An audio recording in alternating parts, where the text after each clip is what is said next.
নারীদের সম্পর্কে একটা গুরুত্বপূর্ণ তথ্য কি জানেন? যে আপনি তাকে যা বলবেন সে আস্তে আস্তে তাই হতে থাকবে। কি বিশ্বাস হচ্ছে না? এই যেমন ধরেন আপনি তাকে বললেন যে তুমি দেখতে কিন্তু ভারী মিষ্টি, তখন সে পরিপাটি হয়ে নিজেকে আরো গুছিয়ে রাখা শুরু করবে। আপনি যদি তাকে ভালো বলেন সে আরো ভালো হতে থাকবে। আপনি যদি বলেন যে তোমার মনের মধ্যে অনেক মায়া, ভালোর জন্য তুমি নিমেষেই যে কোনো কিছু কুরবানি দিতে পারো, তখনও সে সেটা রপ্ত করতে শুরু করবে।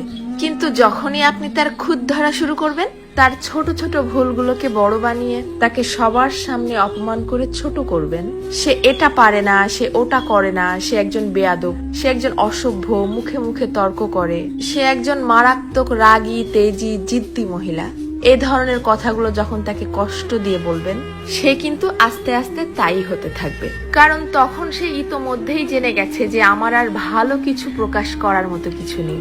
সবার সামনে যেহেতু আমি খারাপ হয়েই গেছি, তো আরো খারাপ হয়ে যাই। তখন আর সে কোনোভাবেই কারোর সামনে নিজেকে সঠিক প্রমাণ করার প্রয়োজনীয়তা অনুভব করবে না। সে ধরেই নিবে যে কেউ আমাকে ভালো বললে ভালো, আর না বললে আরো ভালো। কে বুঝলো বা বুঝলো না এটা নিয়ে আর মাথায় ঘামাবে না। এটুকু তার ঠিকই বোধগম্য হয়ে যাবে যে আমি সবাইকে সম্মান দেখিয়ে লাইনের পেছনেই দাঁড়াই অথবা সামনে, সব অবস্থাতেই আমি খারাপ।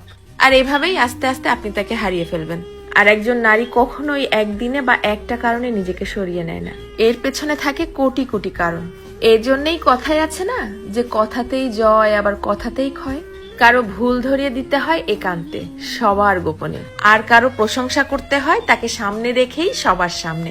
কারো প্রশংসা করাও কিন্তু একটা মহৎ গুণ, যা মানুষের স্বভাব এবং আচরণকে নিমিষেই পরিবর্তন করতে পারে। মানুষ কথা তো বলতে শিখে যায় 2 বছরে, কিন্তু কোন কথা কোথায় কিভাবে বলতে হবে সেটা হয়তো শেখা হয় না 50 বছরেও।